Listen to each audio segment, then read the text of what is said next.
మనం ప్రతినిత్యం పూజలలో పూజ చేయించుకున్నప్పుడు గాని, అభిషేకాలు చేయించుకున్నప్పుడు గాని, దేవాలయాలలో గాని, ఏదైనా క్రతువులలో గాని, శుభకార్యములు నిర్వహించుకునేటప్పుడు గాని, అశుభ కర్మలు చేసేటప్పుడు గాని, ఇటువంటి వాటి సమయంలో పూజారులకు అలాగే మనకి క్రతువులు నిర్వహించిన బ్రహ్మగారులకు ఎంతో కొంత దక్షిణని సమర్పించుకుంటూ ఉంటాం.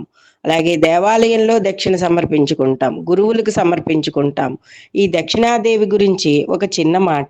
ఈమె ఎవరు అంటే శ్రీకృష్ణుడు కార్తీక పౌర్ణమి నాడు గోలోకంలో రాసలీలా వినోదుడై ఉండగా అతని దక్షిణ భాగం నుండి ఒక కన్య జన్మించినది.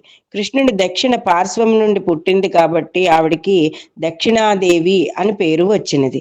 ఆవిడ ఒకసారి వైకుంఠమునందు లక్ష్మిలో ప్రవేశించను. గోలోకం వదిలి వైకుంఠమునందు లక్ష్మిలో ప్రవేశించను. దక్షిణాదేవి అదృశ్యురాలుట వలన యజ్ఞయాగాదులు చేసిన వారికి ఫలము దక్కకుండా పోయినది. దేవతలకు హవిర్భాగములు సరిగా అందకుండా ఉన్నాయి.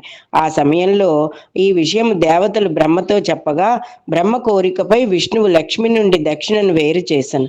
ఆ దక్షిణను వేరు చేసిన ఆ స్త్రీమూర్తిని తీసుకుని వెళ్ళి యజ్ఞపురుషుడికి ఇచ్చి వివాహం చేశారు.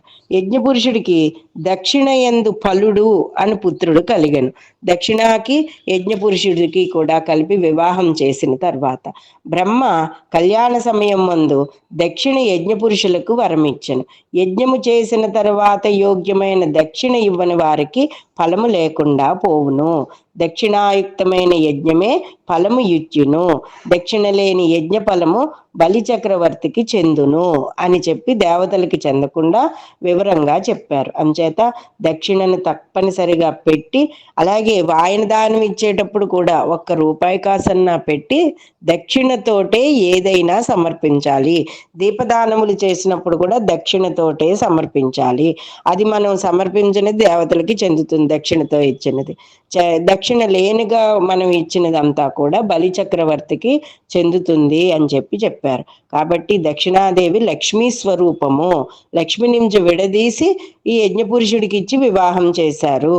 కాబట్టి దక్షిణ ఇచ్చేటప్పుడు కనీసం మీ స్తోమత ₹1 కాయిన్ అన్నా కూడా ఆ తాంబూలంలో పెట్టి ఇవ్వడం వలన మనకి దేవతలకి మనం చేసిన యజ్ఞ ఫలితాన్ని మనకి అనుగ్రహం చేస్తారు.